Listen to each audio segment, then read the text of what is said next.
एक बार की बात है। एक महानगर में मयंक नाम का आदमी अपनी पत्नी गौरी और बेटे गोलू के साथ रहता था। पिताजी, आप?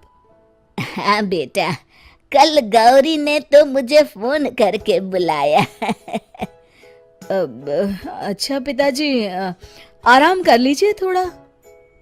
पिताजी आराम करने अपने कमरे में चले जाते हैं, लेकिन मयंक गौरी के पास जाकर उससे पूछता है, गौरी, तुमने बाबूजी को बुलाया?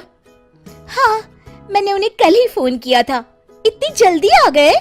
पर क्यों? गोलू को स्कूल ले जाना, लाना, सब्जी लाना, किराना लाना, पौधों में सुबह शाम पानी डालना, ये सब न तुम्हारे बस का है न मेरे। और इस महंगाई में नौकर रखना तो जैसे पॉसिबल ही नहीं है। हाँ, और नौकर पर इतना भरोसा भी तो नहीं कर सकते। हाँ, तभी तो। अब गोलू का ज्यादा समय दादाजी के साथ बीतने लगा। एक दिन मयंक ऑफिस से बड़े गुस्से में लौटा।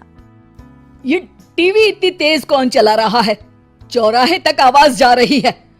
और ये बीच कमरे में चप्पलें क्यों पड़ी है? रखने की तमीज नहीं है। मैं अभी हटा देती हूँ। तुम क्यों हटाओगी? जिसकी चप्पल है वही हटाएगा। बाबूजी, बाबूजी!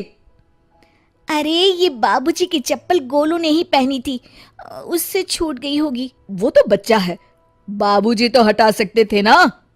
आप हाथ मुंह धो लीजिए, मैं चाय लेकर आती हूँ। ये लीजिए चाय। बाबूजी, ये आपकी चाय। तभी पीछे से गोलू दौड़ते हुए आता है और दादाजी के गले में हाथ डाल देता है। अरे अरे गोलू, बेटा जल ना जाए हाथ। राम गोपाल जी ने चाय का कप दूर तो कर दिया, पर झटका लगने से वो गिरकर टूट गया। ओ, ये क्या किया बाबूजी? क्या हुआ बेटा? क्या हुआ? और तुम्हें तमीज है कि नहीं? बाबूजी को स्टील के गिलास में चाय देनी चाहिए थी ना। आप ठीक कहते हैं जी, आज से बाबूजी को स्टील के बर्तनों में ही खाना दूंगी। बेटा बहू का वार्तालाप सुनकर राम गोपाल जी की आंखों में आंसू आ गए और वो बालकनी में जाकर बैठ गए। दादाजी, आप रो रहे हैं? नहीं बेटा, मेरी आंख में कचरा चला गया है। इतना कह के वे वहां से चले गए। अगले दिन, बाबूजी, खाना लग गया है, खा लीजिए। अभी आया। डिनर में टेबल पर स्टील के बर्तन देखकर गोलू पूछता है, मम्मी, मैं इन बर्तनों में खाऊं? नहीं बेटा, ये लो स्टैंडर्ड होते हैं। नहीं, मुझे इसी में खाना है। आज बाबूजी को यहाँ दे दो, कल से उनको खाना कमरे में ही देना। खाना खाते समय गोलू नमक की डिब्बी उठाता है और राम गोपाल जी की प्लेट नीचे गिरकर टूट गई। बापूजी, आप भी हद करते हैं। प्लेट तोड़ दी, 2 दिन पहले ही कब तोड़ दिया था। आंसू छुपाते हुए वो सिर्फ पानी पीकर उठ गए और वहां से चले गए। अगले दिन मयंक ऑफिस जाने लगा। बेटा, आज तबीयत नासाज लग रही है, जरा डॉक्टर को दिखाते हैं। बाबूजी, आज तो एक क्लाइंट से मीटिंग है, लेकिन लौटते समय मेडिकल से दवाई ले आऊंगा।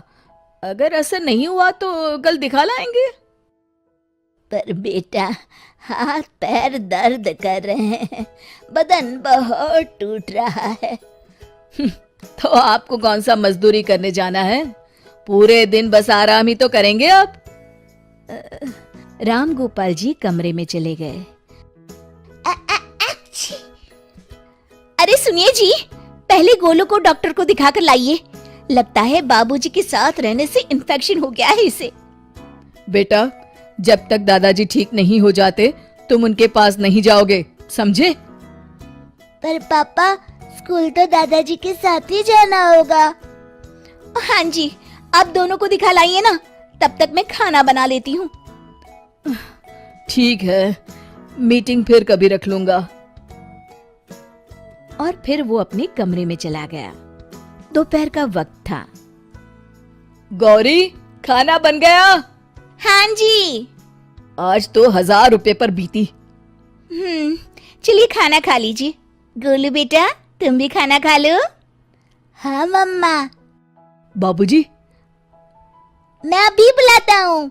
नहीं नहीं, उनको स्टील के बर्तनों में देकर आई हूँ, अंदर है। पर स्टील के बर्तनों में क्यों? बेटा, जब कोई बूढ़ा हो जाता है ना, तो उनको स्टील के बर्तनों में खाना दिया जाता है। अल्ली, अब तो मेरी बेटी का बर्थडे आने वाला है। बोलो क्या चाहिए तुम्हें गिफ्ट में? हाँ बेटा, बोलो ना। माँ, पापा, मुझे स्टील के बर्तन चाहिए। स्टील के बर्तन? वो क्यों भला? वो इसलिए कि जैसे ही आप लोग बूढ़े हो, मैं फौरन आपको उन बर्तनों में खाना देने लगूंगा। फिर मैं और आपकी बहू आपकी ऐसी बेइज्जती ना करे जैसे आप लोग दादाजी की। ये कहकर गोलू रोने लगा। गौरी और मयंक उसकी बात सुनकर सन्न रह जाते हैं। मयंक जल्दी से कमरे की तरफ दौड़ा और बाबूजी के पैर पकड़कर बोला, बाबूजी, मुझे माफ कर दीजिए। बाबूजी को अपने साथ टेबल पर बिठाया और खुद ही उसे खाना परोसने लगा।